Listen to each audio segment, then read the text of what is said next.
সহিহুল বুখারী কিতাবের 3749 নং হাদিস।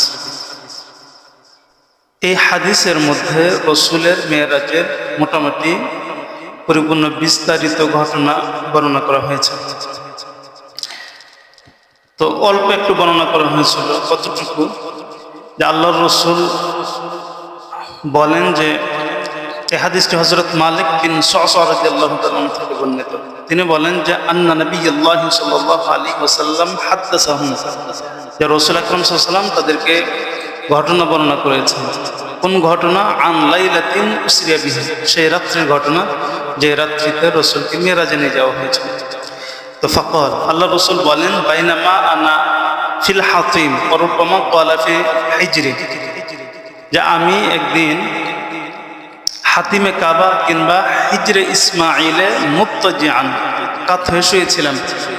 ইদ আতানি আতিন, আমার কাছে একজন আগন্তুক তথা জিবরিল আমিন আসলেন।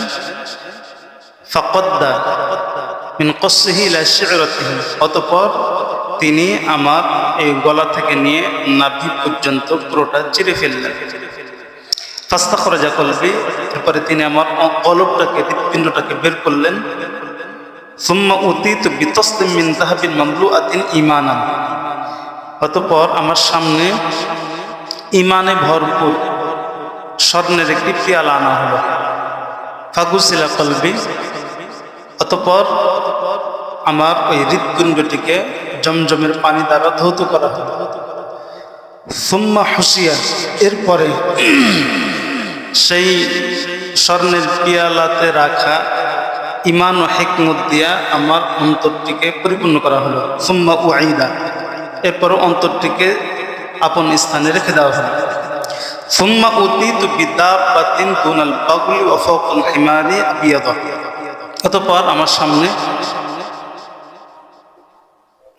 খচ্চরের চাইতে একটি ছোট, গাধার চাইতে একটি বড় সাদা রঙের একটি প্রাণী আনা হলো। ইয়াদাউ খাতিরাহু ইনদা আকসা তারফিহি, যে প্রাণীটি মানে ক্ষিপ্র প্রকৃতির, তার দৃষ্টির শেষ সীমানায় তার একটি কদম পড়ত। তো এমন একটি প্রাণী আমার সামনে আনা হলো। ফাহুমিলতু আলাইহি, অতঃপর আমাকে সেই প্রাণীটিতে উঠানো হলো। উঠিয়ে কোথায় নিয়ে যাওয়া হলো? এটি এই হাদিসের মধ্যে নেই। সূরা বানী ইসরাঈলের 1 নং আয়াতের মধ্যে আল্লাহ তাআলা বলতেছেন যে এই যে ফাহমিলতু আলাইহি, এর আগ পর্যন্ত আলোচনা কত সপ্তাহে আমরা হয়ে গেছে। তো সুবহানাল্লাযী আসরা বিআবদিহি লাইলাম মিনাল মাসজিদিল হারামি ইলাল মাসজিদিল আকসা, আল্লাহ বলেন যে পবিত্রতা ওই সত্তা যিনি তার বান্দা মুহাম্মদ সাল্লাল্লাহু আলাইহি সাল্লামকে মেরাজে নিয়ে গিয়েছিলেন। কোথা থেকে? মসজিদে হারাম থেকে মসজিদে আকসা পর্যন্ত, অর্থাৎ মক্কা থেকে ফিলিস্তিন পর্যন্ত।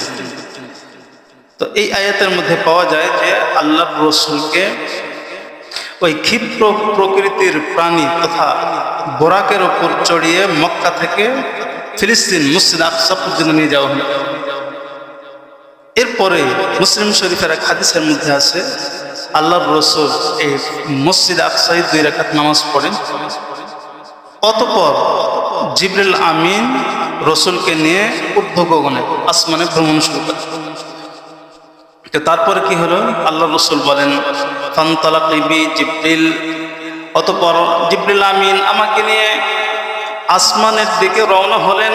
হাত্তা আতাস সামা আদ-দুনিয়া, এমনকি জিবরিল আমিন আমাকে নিয়ে দুনিয়ার আসমান তথা প্রথম আসমানে এসে পৌঁছলেন। ফাস্তাফতাহা, প্রথম আসমানে এসে প্রথম আসমানের গেট খুলতে বললেন। কিলা, গেটের উপাস থেকে বলা হলো আপনি কে? মান হাদা, আপনি কে? ক্বালা জিবরিল, হযরত জিবরিল আমিন উত্তর দিলেন আমি জিবরিল। কিল, দ্বিতীয়বার প্রশ্ন করা হলো ওমান মাআক, আপনার সাথে কে আছে? ক্বালা মুহাম্মাদুন, তিনি বলেন আমার সাথে প্রিয় নবী মুহাম্মদ সাল্লাল্লাহু আলাইহি ওয়াসাল্লাম আছে। কিলা, তৃতীয়বার প্রশ্ন করা হলো ওয়াকাদ উরসিলা ইলাইহি, মুহাম্মদ সাল্লাল্লাহু আলাইহি ওয়াসাল্লামকে আনার জন্য কি আপনাকে প্রেরণ করা হয়েছিল? ক্বালা নাআম, জিবরিল আমিন বলেন হ্যাঁ, আমাকে প্রেরণ করা হয়েছিল। কিলা মারহাবান বিহি, এবার গেটের উপাস থেকে বলা হলো স্বাগতম মুহাম্মদ সাল্লাল্লাহু আলাইহি ওয়াসাল্লামের প্রতি। ফানি'মাল মাজিউ জা, মুহাম্মদ সাল্লাল্লাহু আলাইহি ওয়াসাল্লামের আগমনটা কতই না শুভকর। ফাফুতিহা, অতঃপর প্রথম আসমানের গেট খোলা হলো। ফালাম্মা খলাস্তু, রাসূল আকরাম সাল্লাল্লাহু আলাইহি ওয়াসাল্লাম বলেন প্রথম আসমানে যখন আমি পৌঁছলাম, ফাইদা ফিহা আদম, তো সেখানে হযরত আদম আলাইহিস সালাতু ওয়াস সালামকে পেলাম। ফাকাল, জিবরিল আমিন আমাকে তার সাথে পরিচয় করিয়ে দিয়ে বলেন, হাদা আবুকা আদম, ইনি হচ্ছেন আপনার পিতা আদম আলাইহিস সালাতু ওয়াস সালাম। ফাসাল্লিম আলাইহি, আপনি ইনাকে সালাম প্রদান করুন। ফাসাল্লামতু আলাইহি, রাসূল বলেন আমি হযরত আদম আলাইহিস সালাতু ওয়াস সালামকে সালাম দিলাম। ফারাদ্দা সালামা, তিনি আমার সালামের উত্তর দিলেন। সুম্মা ক্বালা, এরপরে হযরত আদম আলাইহিস সালাতু ওয়াস সালাম আমাকে বলেন, মারহাবান বিল ইবনি সালিহ ওয়ান নবিয়্যি সালিহ, নেক সন্তান এবং নেক নবীর প্রতি আমার স্বাগতম। সুম্মা সুইদা বি, এরপরে জিবরিল আমিন আমাকে নিয়ে উপরে উঠলেন। হাত্তা আতাস সামা আফানিয়া, এমনকি তিনি দ্বিতীয় আসমানে এসে পৌঁছলেন। ফাস্তাফতাহা, অতঃপর দ্বিতীয় আসমানের গেট খুলতে বললেন। কিলা, গেটের উপাস থেকে প্রশ্ন করা হলো, মান হাদা, আপনি কে? ক্বালা, জিবরিল আমিন বলেন আমি জিবরিল। কিল, দ্বিতীয়বার প্রশ্ন করা হলো, মান মা'আক, আপনার সাথে কে আছে? ক্বালা, তিনি বলেন মুহাম্মদ সাল্লাল্লাহু আলাইহি ওয়াসাল্লাম, মুহাম্মদ সাল্লাল্লাহু আলাইহি ওয়াসাল্লাম আছে। কিলা, তৃতীয়বার প্রশ্ন করা হলো, ফাকাদ উরসিলা ইলাইহি, তাকে নেওয়ার জন্য কি আপনাকে তার নিকটে প্রেরণ করা হয়েছিল? ক্বালা নাআম, তিনি বলেন হ্যাঁ, আমাকে প্রেরণ করা হয়েছিল। কিলা, গেটের উপাস থেকে বলা হলো, মারহাবান বিহি, তার প্রতি স্বাগতম। ফানি'মাল মাজিউ জা, তিনার আগমনটা কতই না শুভকর। ফাফুতিহা, অতঃপর দ্বিতীয় আসমানের গেট খুলে দেওয়া হলো। ফালাম্মা খলাস্তু, আল্লাহর রাসূল বলেন যখন আমি দ্বিতীয় আসমানে পৌঁছলাম, ইদা ইয়াহইয়া ওয়া ঈসা ওয়া হুমা ইবনুল খালা, তো সেখানে হযরত ইয়াহইয়া ও ঈসা আলাইহিস সালাতু ওয়াস সালামকে পেলাম। ক্বাল, হযরত জিবরিল আমিন আমাকে তাদের সাথে পরিচয় করিয়ে দিয়ে বলেন, হাদা ইয়াহইয়া ওয়া ঈসা, এরা দুইজন আল্লাহর পয়গম্বর ইয়াহইয়া এবং ঈসা আলাইহিস সালাতু ওয়াস সালাম। ফাসাল্লিম আলাইহিমা, আপনি এদেরকে সালাম প্রদান করুন। ফাসাল্লামতু, আমি তাদেরকে সালাম দিলাম। ফারাদ্দা, তারা দুইজন আমার সালামের উত্তর দিলেন।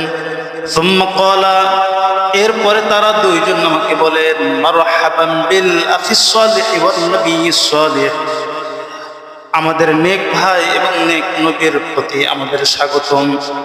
সুম্মা সুইদা বি ইলা সামাই সালিসা, রাসূল আকরাম সাল্লাল্লাহু আলাইহি ওয়াসাল্লাম বলেন জিবরিল আমিন আমাকে নিয়ে তৃতীয় আসমানে পৌঁছলেন।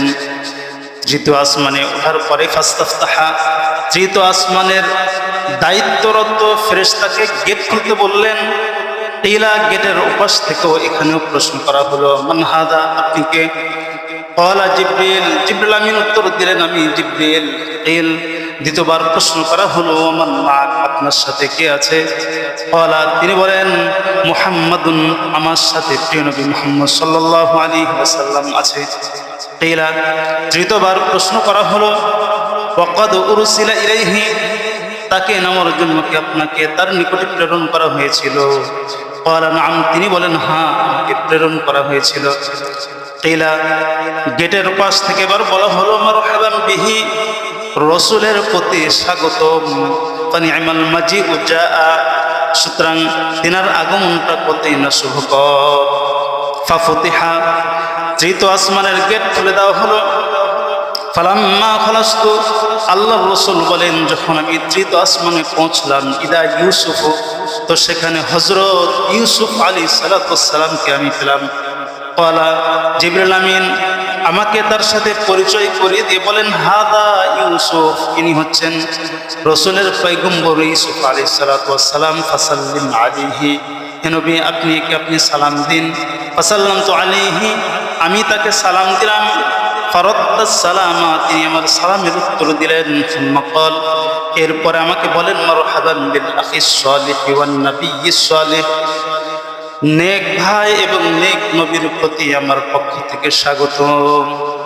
সুম্মা সুঈদা বি, আল্লাহর রাসূল বলেন অতঃপর আমাকে নিয়ে জিবরিল আমিন উপরের দিকে উঠলেন। হাত্তা আতাস সামা আর-রাবিআ, এমনকি তিনি চতুর্থ আসমানে আসলেন। ফাস্তাফতাহা, এসে চতুর্থ আসমানের দায়িত্বরত ফেরেশতাকে গেট খুলতে বললেন। কিলা, এখানেও গেটের পাশ থেকে প্রথম প্রশ্ন করা হলো মান হাদা, কে? ক্বালা জিবরিল, জিবরিল আমিন বলেন আমি জিবরিল। কিল, দ্বিতীয়বার প্রশ্ন করা হলো ওয়ামান মাআক, আপনার সাথে কে আছে? ক্বালা, তিনি বলেন মুহাম্মাদুন, আমার সাথে মুহাম্মদ আছে। কিলা, তৃতীয়বার প্রশ্ন করা হলো আওয়া ক্বাদ উরসিলা ইলাইহি, তাকে নেওয়ার জন্য কি আপনাকে তার নিকটে প্রেরণ করা হয়েছিল? ক্বালা নাআম, তিনি বলেন হ্যাঁ। কিলা, গেটের উপাস থেকে বলা হলো মারহাবান বিহি, তার প্রতি স্বাগতম।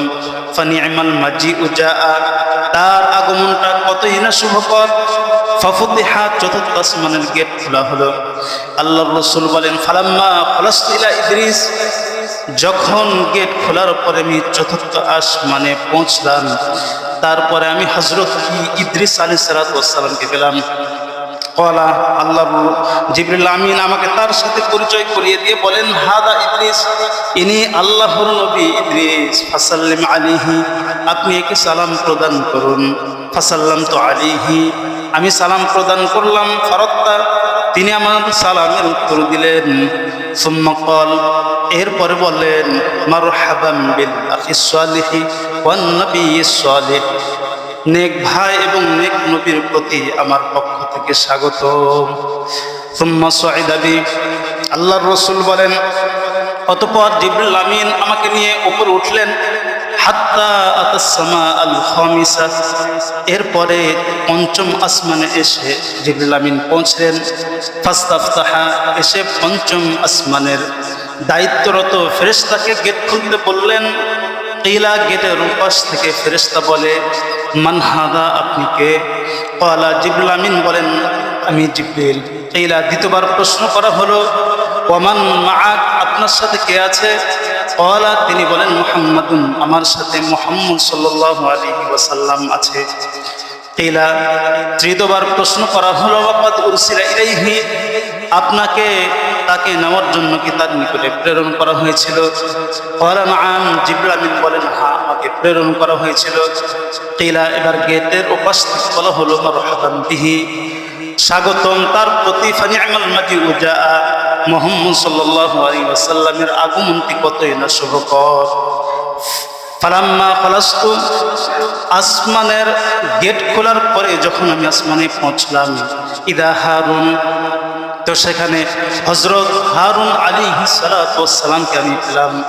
ক্বালা, জিবরিল আমিন আমাকে হারুন আলাইহিস সালাতু ওয়াস সালামের সাথে পরিচয় করিয়ে দিয়ে বলেন হাদা হারুন, ইনি আল্লাহর নবী হারুন আলাইহিস সালাতু ওয়াস সালাম। ফাসাল্লিম আলাইহি, সুতরাং আপনি এনাকে সালাম দিন।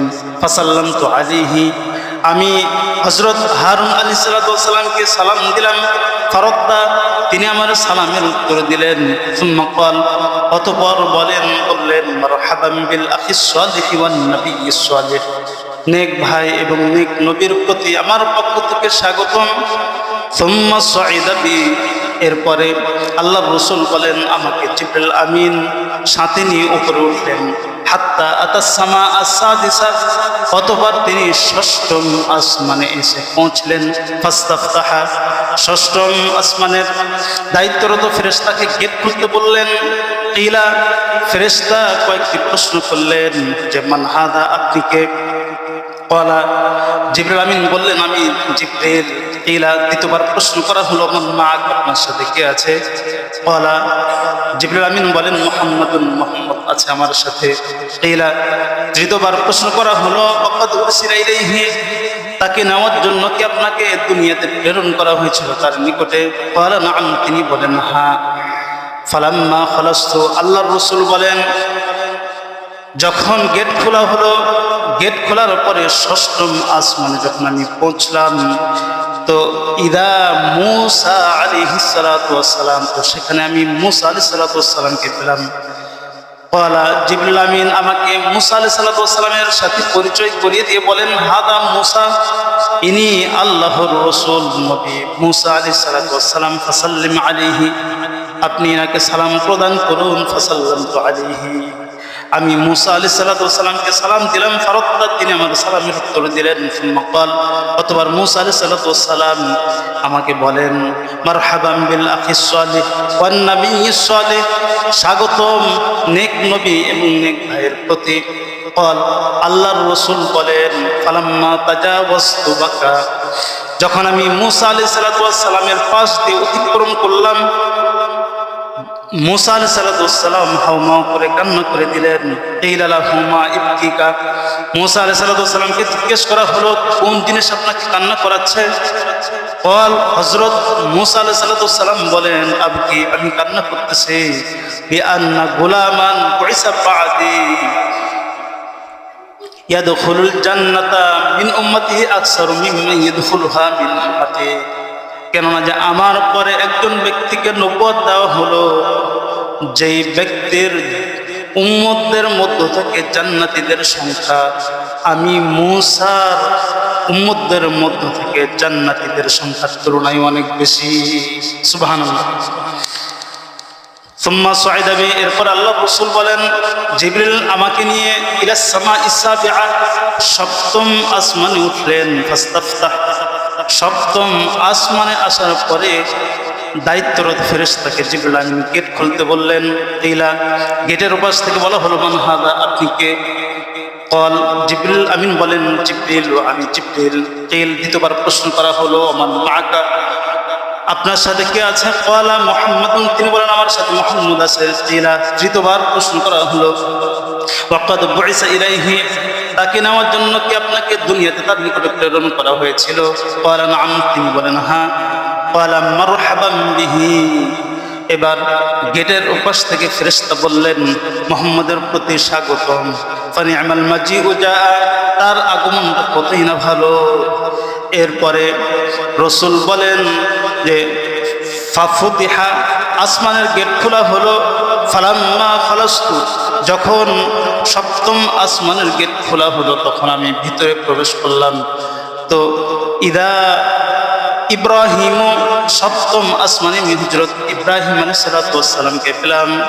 ফাকাল, হযরত জিবরিল আমিন আমাকে তার সাথে পরিচয় করিয়ে দিয়ে বলেন, হাদা আবুকা, তিনি আপনার বাবা ইব্রাহিম আলাইহিস সালাম। ফাসাল্লিম আলাইহি, সুতরাং আপনি ইনাকে সালাম প্রদান করুন। ফাসাল্লামতু আলাইহি, আল্লাহ রাসূল বলেন, আমি ইব্রাহিম আলাইহিস সালামকে সালাম দিলাম। ফারাদ্দাস সালামা, তিনি আমার সালামের উত্তর দিলেন।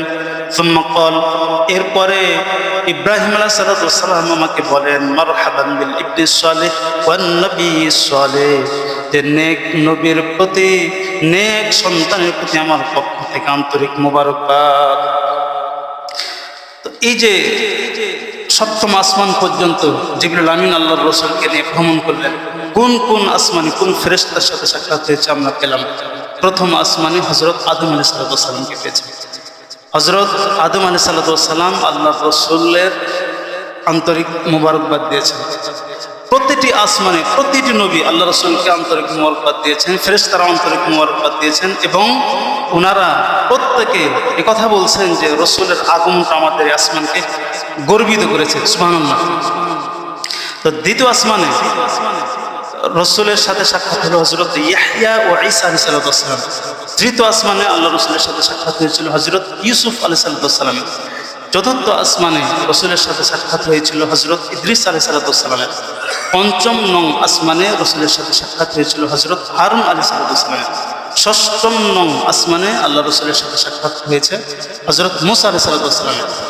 আর সপ্তম আসমানে আল্লাহর রাসূলের সাথে সাক্ষাৎ হয়েছে হযরত ইব্রাহিম আলাইহিস সালাম। এখানে একটা জিনিস খেয়াল করবেন যে যখন জিবরিল আমিন প্রতিটি নবীর সাথে আল্লাহর রাসূলের পরিচয় করিয়ে দিচ্ছিলেন, প্রত্যেকটা নবী আন্তরিক মোবারকবাদ দিয়েছেন। এবং প্রথম যখন দেখা হলো আদম আলাইহিস সালামের, তখন জিবরিল আমিন পরিচয় করে দিতে গিয়ে বলেন যে ইনি আপনার পিতা। আবার ইব্রাহিম আলাইহিস সালামের সাথে যখন পরিচয় করে দিলেন তখনও বলছে ইনি আপনার পিতা। আমাদের যেহেতু আমরা রসুলের উম্মত, রসুলকে দুইজনের সন্তান বলছেন, এই জন্য আমরাও দুইজনের সন্তান। এক হলো আদম আলাইহিস সালাম, আর একটা হলো ইব্রাহিম আলাইহিস সালাম। আদম আলাইহিস সালাম ইনি হচ্ছে একবারে সৃষ্টিগত পিতা, ঠিক আছে না, বংশীয় পিতা, জি। আর ইব্রাহিম আলাইহিস সালাম হচ্ছে ধর্মীয় পিতা, জি, মুসলমানের পিতা, ইসলাম ধর্ম অনুযায়ী এটা পিতা। এই দুই পিতা ছাড়া আর কোনো পিতা নেই।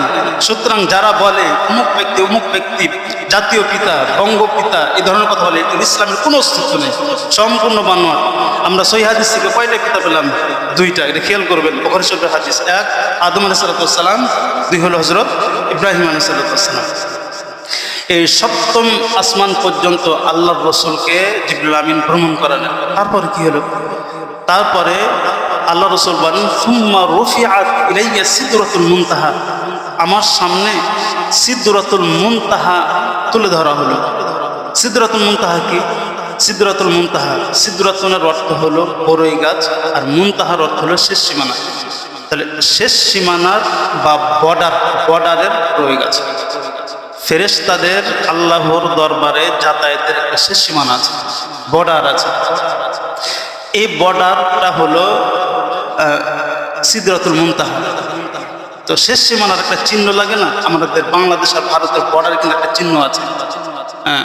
তো আল্লাহর কাছে যাতায়াতের শেষ সীমানারও একটা চিহ্ন আছে। চিহ্নটা হিসাবে আল্লাহ তাআলা একটা বড় গাছ রেখে দিয়েছে। তো হযরত রাসূল আকরাম সাল্লাল্লাহু আলাইহি ওয়াসাল্লাম বলেন যে সপ্তম আসমান পর্যন্ত যাওয়ার পরে জিবরিল আমিন আমার সামনে সিদরাতুল মুনতাহাকে তুলে ধরলেন আর বলেন যে এটি হচ্ছে সিদরাতুল মুনতাহা। সিদরাতুল মুনতাহা, বড়ই গাছটার অবস্থা কেমন? আল্লাহ রাসূল বলেন যে ফাইদা নাবিতুহা মিসলু তিলালি হাজার, বড়ই গাছের একটা বড়ের পরিমাণ হলো হাজার।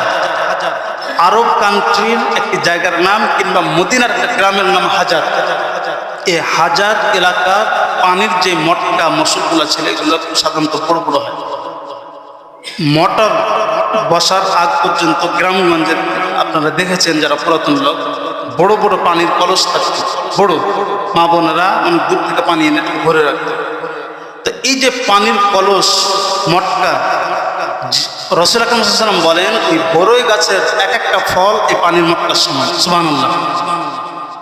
ওয়াইদা ওয়ারাকুহা মিসলু আযানিল ফিয়ালাতি, এরপর আল্লাহ রাসূল বলেন যে এই বড়ই গাছের একটি পাতা দুনিয়ার বড়ই গাছের মতো না, বরং এক একটা বড়ই গাছের পাতা হাতির কানের মতন চ্যাপ্টা এবং বড়। সুবহানাল্লাহ। আসলে আল্লাহর রসুল এই দুইটি বলে এই কথা বুঝিয়েছেন যে ওই বড়ই গাছটা দুনিয়ার বড়ই গাছের মতন ছোট না, বরং অনেক বড়, এবং তার ফলগুলো অনেক বড়, পাতাগুলো অনেক বড়। তো কলা জিবরিল আমিন সিদরাতুল মুনতাহাকে আল্লাহর রসুলের সামনে তুলে ধরে বলেন যে হাদিহি সিদরাতুল মুনতাহা, এটি হচ্ছে সিদরাতুল মুনতাহা। এখান থেকে সামনে যাওয়ার পারমিশন আমার নেই। জিবরিল আমিনও বলছেন যে আমার যাওয়ার পারমিশন নেই, কিন্তু আল্লাহর রসুলের বৈশিষ্ট্য এমন যে সিদরাতুল মুনতাহা পার হয়ে আল্লাহর দরবার পর্যন্ত গিয়েছিলেন। সুবহানাল্লাহ। এরপর কি হলো? আল্লাহ রসুল বলেন যে ওয়াইদা আরবাতু আনহারিন, আমি এই সিদরাতুল মুনতাহার যে বড়ই গাছটি রয়েছে, বড়ই গাছের জড়ে শিকড়ে আরবাতু আনহারিন, 4টি নহর দেখতে পেলাম, নদী দেখতে পেলাম। নাহরানি বাতিনান, 2টি নদী গোপন নদী, নাহরানি জাহিরান, আর 2টি নদী হচ্ছে প্রকাশ্য নদী। তো ফাকুলতু মা হাদানিয়া জিবরিল, আল্লাহ রাসূল বলেন আমি জিজ্ঞেস করলাম এই যে 2 প্রকারের নদী, মোট 4টি নদী, এগুলোর সমাধান কি, এগুলো কি? তো কল জিবরিল আমিন বলেন আম্মাল বাতিনান ফানাহরানি ফিল জান্নাহ, গোপন যে 2 নদী দেখতে পাচ্ছেন এই 2 নদী হচ্ছে জান্নাতের নদী। একটির নাম হলো সালসাবিল আর আরেকটির নাম হলো কাউসার। আর প্রকাশ্য যে 2 নদী ওয়াম্মা জাহিরান ফান্নীল ওয়াল ফুরাত, আর আপনি যে প্রকাশ্য 2 নদী দেখতে পাচ্ছেন এই 2 নদী হলো দুনিয়ার নদী, একটা নীল নদ আর একটা হলো ফুরাত নদ। এই 2 নদ, তো দুনিয়াতে যেই নদী নীল নদ আর ফুরাত নদ, এই 2 নদীর উৎস কিন্তু ওই যে বড়ই গাছ রয়েছে সিদরাতুল মুনতাহা, সেই তার শিকড় থেকে চালু হয়েছে। তো যেই গাছের শিকড় থেকে এত বড় নদী প্রবাহমান, না জানি ওই গাছটা কত বড়, এবার বোঝা যায়। আমরা যখন কোনো একটা গাছ লাগাই, গাছের গোড়াতে পানি দিলে একটা চুয়াট বয়, অল্প অল্প করে বয় না? ঠিক এই ধরনের চুয়াট ওখান থেকে এটা প্রবাহিত হয়েছে। 4 নদী, 2টি জান্নাতে গিয়েছে আর 2টি দুনিয়াতে এসেছে। সুবহানাল্লাহ। গাছটা কি পরিমাণ বড়, এবার চিন্তা করেন। তারপরে কি হলো, এরপর আল্লাহ রাসূল বলেন সিদরাতুল মুনতাহা দেখার পরে সুম্মা রুফি আদি আল বাইতুল মামুর, আমার সামনে বাইতুল মামুর ফেরেশতাদের যেই মসজিদ আছে 7ম আসমানে, এই মসজিদ আমার সামনে তুলে ধরা হলো। তারপরে কি হলো, এরপরে আল্লাহ রাসূল বলেন সুম্মা উতিতু বিইনাইম মিন খামারিন ওয়া ইনাইম মিন আসারিন ওয়া ইনাইম মিন লাবান, আমার সামনে আমার মেহমানদারি করার জন্য 3টি পেয়ালা আনা হলো। উতিতু বিইনাইম মিন খামারিন, প্রথম পেয়ালাটি ছিল মদের পেয়ালা। 2 নং ওয়া ইনাইম মিন লাবানিন, দুধের পেয়ালা আনা হলো। ওয়া ইনাইম মিন আসারিন, 3য় নং পেয়ালাটি ছিল আমার সামনে মধুর পেয়ালা আনা হলো। তো 3 পেয়ালা দিয়ে আমাকে মেহমানদারি করলো। ফাআখাতুল্লাহ, আমি দুধ নিয়ে দুধ খেলাম, দুধ পান করলাম। তো যখন আমি দুধ পান করলাম এবং 2টি নিলাম না, ফাকাল, তখন জিবরিল আমিন আমাকে বলে হিয়াল ফিতরাতুল্লাতী আনতা আলাইহা ওয়া উম্মাতুক, যে হে নবী, এই দুধ এটা হচ্ছে আপনার এবং আপনার উম্মতের ধর্ম, ইসলাম ধর্ম। তার মানে দুধ দিয়ে ইসলাম ধর্মকে ব্যাখ্যা করা হয়েছে। এর থেকে বুঝে আসে কোনো ব্যক্তি যদি স্বপ্নে দেখে যে সে দুধ পান করছে বা কাউকে দুধ পান করাচ্ছে, তাহলে বুঝতে হবে তার মাধ্যমে আল্লাহ তাআলা ইসলামের বড় খেদমত করবে। সুবহানাল্লাহ। স্বপ্নে দুধ খাওয়া, দেখা বা খাওয়ানো, এটা অনেক ভালো একটা লক্ষণ। কেউ যদি দুধ খায়, আর একটা ব্যাখ্যা আছে, তাহলে বুঝতে হবে সে অনেক বড় আলেম হবে এবং তার দ্বারা আল্লাহ তাআলা দ্বীনের অনেক বড় খেদমত করবেন। তারপরে কি হলো, এরপর আল্লাহ রাসূল বলেন সুম্মা ফুরিদাত আলাইয়া সালাওয়াতু 50 সালাতান, আমার উপর দিনে 50 ওয়াক্ত নামাজ ফরজ করা হলো। তো 50 ওয়াক্ত যখন নামাজ ফরজ করা হলো, ফরজাত, আমি আল্লাহর দরবার থেকে ফেরত আসলাম। ফামারারতু আলা মুসা, আমি মুসা আলাইহিস সালামের পাশ দিয়ে অতিক্রম করলাম। তো মুসা আলাইহিস সালাম আমাকে বলে বিমা উমিরতা, হে মুহাম্মদ, আপনাকে কিসের আদেশ দেওয়া হলো? হযরত রাসূল বলেন উমিরতু বি50 সালাতান কুল্লা ইয়াউমিন, আমাকে প্রতিদিন 50 ওয়াক্ত নামাজ পড়ার বিধান দেওয়া হলো, আদেশ দেওয়া হলো। তখন মুসা আলাইহিস সালাম বলেন ইন্না উম্মাতাকা লা তাসতাতিউ 50 সালাতান কুল্লা ইয়াউমিন, আপনার উম্মত দিনে রাতে 50 ওয়াক্ত নামাজ পড়ার সামর্থ্য রাখে না। ওয়া ইন্নী ওয়াল্লাহি ক্বাদ জাররাবতুন নাসা, আল্লাহর কসম, আমি আপনার পূর্বে মানুষদের তথা বনী ইসরাঈলদেরকে অল্প বিধান দিয়ে পরীক্ষা করেছিলাম। ওয়া আলাজতু বনী ইসরাঈল আশাদ্দাল মুআলাজা, এবং বনী ইসরাঈলকে এই অল্প বিধান পালনের জন্য আমি অনেক শ্রম দিয়েছিলাম, কিন্তু তারা পালন করতে পারে না। অথচ বনী ইসরাঈল এরা মান্না ওয়া সালওয়া জান্নাতি খাবার খেয়েছিল, শক্তিশালী, তারপরও অল্প বিধান পালন করতে পারে নাই। আপনার উম্মত যারা দুনিয়াবি খাবার খাবে, এরা দুর্বল, কিভাবে 50 ওয়াক্ত নামাজ আদায় করবে? ফারজি ইলা রাব্বিক, সুতরাং আপনি আপনার রবের কাছে ফেরত যান। ওয়াসআলহু তাখফিফা লিউম্মাতিক, এবং আপনার রবের কাছে গিয়ে উম্মতের জন্য সহজকরণের দরখাস্ত করুন। তো ফারজাতু, আল্লাহ রাসূল বলেন আমি মুসা আলাইহিস সালামের পরামর্শ শুনে আল্লাহর দরবারে গেলাম। ফাওয়াদা আন্নী 10, আল্লাহর দরবারে গিয়ে সুপারিশ করলে আল্লাহ তাআলা একসাথে 10 ওয়াক্ত নামাজ কমিয়ে দিলেন। তাহলে 50 থেকে কয় ওয়াক্ত হলো? 40 ওয়াক্ত। তো ফামারারতু ইলা মুসা ফারজাতু ইলা মুসা, আমি আবার মুসা আলাইহিস সালামের নিকট আসলাম। ফাকালা মিসলাহু, তিনি আবার আমাকে আগের মতন পরামর্শ দিলেন। এই 40 ওয়াক্ত নামাজও আপনি পালন করতে পারবেন, আপনি আপনার রবের কাছে যান, সুপারিশ করুন, কমান। তো ফারজাতু, রাসূল আকরাম সাল্লাল্লাহু আলাইহি ওয়াসাল্লাম বলেন আমি আবার আল্লাহর সামনে গেলাম, সুপারিশ করলাম। ফাওয়াদা আন্নী 10, আবার আল্লাহ তাআলা আমার কাছ থেকে 10 ওয়াক্ত নামাজ কমিয়ে দিলেন। তো এবার 10 কমাইলে কত হলো? 30 ওয়াক্ত। ফারজাতু ইলা মুসা, আমি আবার মুসা আলাইহিস সালামের কাছে গেলাম। তো মুসা ফাকালা মিসলাহু, মুসা আলাইহিস সালাম আমাকে আবার আগের মতন কথা বললেন যে আপনি আবার ফেরত যান, 30 ওয়াক্ত নামাজ পড়তে পারবেন না।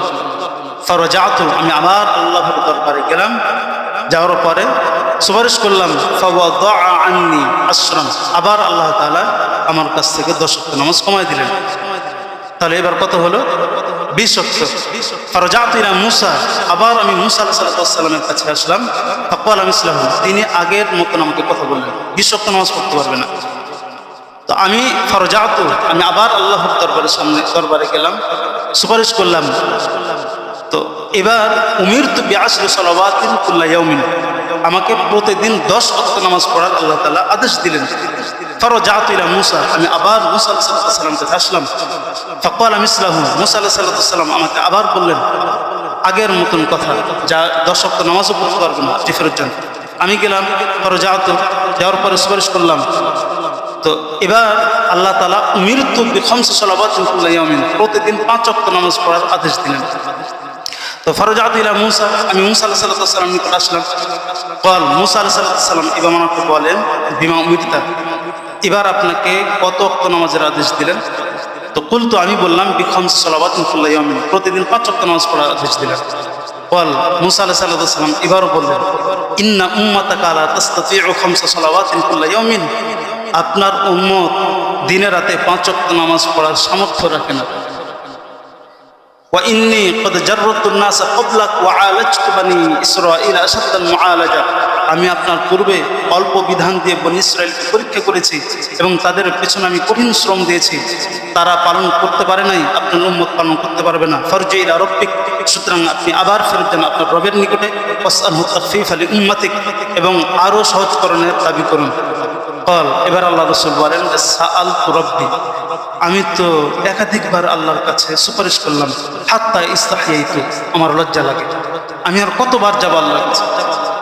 আল্লাহ রাসূল এখানে যায় না, একটা কারণ হলো আমি আসলাম মেরাজ, আল্লাহর দরবারে, আল্লাহর দরবার থেকে কিছু তো নিয়ে যেতে হবে, কারণ 4 বার আল্লাহ তাআলা আমার কাছে 10 ওয়াক্ত করে কমাইছে, 5বার 5 ওয়াক্ত কমাইছে। এবার যদি আমি যাই তাহলে কি করে দেবে? পুরো 5 ওয়াক্ত কমিয়ে দেবে। যদি কমিয়ে দেয় তাহলে আমার উম্মতের জন্য আমি হাদিয়া হিসেবে কি নিয়ে যাব? তো রাসূল আকরাম সাল্লাল্লাহু আলাইহি ওয়াসাল্লাম বলেছেন হাত্তা ইস্তাহিয়াতু, আমার তো লজ্জা লাগে, ওয়ালাকিন্নী আরদা ওয়া উসাল্লিম, তবে আমি আল্লাহর প্রতি সন্তুষ্ট এবং আমি 5 ওয়াক্ত নামাজ মেনে নিয়েছি। قال হযরত রাসূল আকরাম সাল্লাল্লাহু আলাইহি ওয়াসাল্লাম বলেন মূসা আলাইহিস সালামের সাথে আমার কথোপকথন হলো, হওয়ার পরে ফালাম্মা জাওয়াজতু, আমি যখন সেখান থেকে অতিক্রম করলাম, নাদা মুনাদিন, একজন ঘোষণাকারী ঘোষণা দেয়, বলে আমদাইতু ফারিদতি, আমি ঘোষণাকারী ঘোষণা করে বলে আমদাইতু ফারিদতি, আমি আমার 5 ওয়াক্ত নামাজ বিধান আমি আমার বান্দাদের উপর ফরজ করে দিলাম, খাফফতু আন ইবাদি, এবং আমি আমার বান্দাদের থেকে এই বিধানটিকে হালকা করে দিলাম। অর্থাৎ আমি প্রথমে 50 ওয়াক্ত নামাজ ফরজ করেছিলাম, সর্বশেষ আমি 5 ওয়াক্ত ঠিক রাখলাম। আল্লাহ বুঝাইতে চাইলেন এটা যে 50 ওয়াক্ত নামাজ পড়লে যেই পরিমাণ সওয়াব পেত আমার বান্দারা, এই 5 ওয়াক্ত নামাজ পড়লে আমি সেই পরিমাণ সওয়াব পেত। সুবহানাল্লাহ। এই তো নামাজ ফরজ হওয়ার একটা বিস্তারিত ঘটনা আমরা পেলাম। তো এই যে লম্বা হাদিস, এই লম্বা হাদিস থেকে আমরা কি পেলাম? রাসূল আকরাম সাল্লাল্লাহু আলাইহি ওয়াসাল্লামের মেরাজের বিস্তারিত বিবরণ পেলাম, এবং এই মেরাজের রাত্রিতে রসুলের ওপর যে নামাজ ফরজ করা হয়েছিল, আমাদের উপর নামাজ ফরজ করা হয়েছে, এটা পেলাম, তাই না? আমি বলেছিলাম যে রজব মাস অনেক সম্মানিত মাস। কেন সম্মানিত মাস? এক বলেছিলাম যে এটি রমজান সংশ্লিষ্ট মাস হওয়ার কারণে এটি সম্মানিত মাস, কারণ রমজান অনেক সম্মানিত মাস। 2 নং, এই মাসে আল্লাহ তাআলা রোজা ফরজ করেছিলেন, যেহেতু নামাজ ফরজ করেছিলেন, যেহেতু নামাজ অনেক গুরুত্বপূর্ণ মর্যাদাপূর্ণ ইবাদত, তাই এই মাসটিও অনেক মর্যাদাপূর্ণ ইবাদত। আল্লাহ তাআলা আমাদের সবাইকে 5 ওয়াক্ত নামাজ যথাযথভাবে আদায় করার তৌফিক দান করুন, আমিন। দেখেন আমাদের ইসলামের মৌলিক বিধান কয়টি? মোট 5টি, তাই না? কালেমা অর্থাৎ ঈমান, নামাজ, রোজা, হজ, যাকাত। নামাজ ব্যতীত বাকি যে 4টা আছে, এই 4টা যখন আল্লাহ তাআলা আমাদের উপর খরচ করছেন, তখন জিবরিল আমিনের মাধ্যমে পায়গাম দিয়া আল্লাহ আমাদের উপর খরচ করছেন। কিন্তু যখন আল্লাহ নামাজ ফরজ করছেন, তখন কিন্তু জিবরিল আমিনের মাধ্যমে নামাজ ফরজ করেন না, সরাসরি আল্লাহ তাআলা আল্লাহ রাসূলকে নিজের দরবারে ডেকেছেন, ডাকার পরে কি করছেন? নামাজ ফরজ করছেন। এর থেকে বুঝে আসে 5 মৌলিক বিধানের মধ্যে থেকে নামাজের গুরুত্ব অনেক বেশি। এই জন্যই তো রসুলের ইন্তেকালের আগ মুহূর্তে রসুল মুখ দিয়ে যে কথাগুলো বের করছিলেন, সেখানে ছিল নামাজ নামাজ। হাদিস শরীফে আছে কোনো ব্যক্তির আমল অর্থাৎ নামাজ যদি ভালো হয়, তাহলে তার সব কিছু ভালো, তার কিয়ামতের দিন তার হিসাব নিকাশ অনেক সহজ হয়ে যায়। কিয়ামতের দিন সর্বপ্রথম আল্লাহ তাআলা নামাজের হিসাব দিবেন। যার নামাজ ঠিক তার সব ঠিক। নামাজে যদি গড়মিল হয় তাহলে তার পদে পদে সমস্যা শুরু হয়। প্রত্যেকটা জিনিসের হিসাব দিবে আল্লাহ তাআলা। নামাজের রসুলের 23 বছর জিন্দগি, 23 বছর জিন্দগির নবুয়তি। মক্কাতে 13 বছর, মদিনাতে 10 বছর। 13 বছর মক্কার জিন্দগিতে আল্লাহর রসুলের শুধু নামাজ বাস্তবায়ন করতে করতে গেছে। আমরা এই ঘটনাগুলো কমন অনেক আলেম ওলামাদের মুখ থেকে শুনি যে রসুল যখন নামাজ পড়তে গেছেন ওনার মাথার উপরে উটের যে ভুঁড়ি, সে ভুঁড়িগুলো চাপানো হয়েছে। অনেক কাফের ছিল আল্লাহ রসুলের গলাতে পা দিয়ে রেখে দিয়েছে। বেলাল, হজরত সুহাইব, হজরত আম্মার, এইসব সাহাবীরা কত কষ্ট করেছে শুধু নামাজ পড়ার কারণে। সুতরাং এই নামাজ অনেক গুরুত্বপূর্ণ বিধান। নামাজ যার ঠিক থাকবে না তার সব কিছু এলোমেলো হয়ে যাবে। এই জন্য আমরা নামাজ আদায় করি। আমরা অনেকেই আছে নামাজ আদায় করি না। নামাজ আজান চলছে, ইকামত হচ্ছে, আশপাশে আমরা আড্ডা দিচ্ছি, আমরা নামাজে আসি না, কোনো কারণ ছাড়া নামাজে আসি না। এরা কিভাবে নামাজ না পড়ে থাকে এটা আমার মাথায় ঢুকে না। একজন ব্যক্তি নামাজ পড়লো না, সে নিজেকে মুসলমান দাবি করে, পরিপূর্ণ কিভাবে?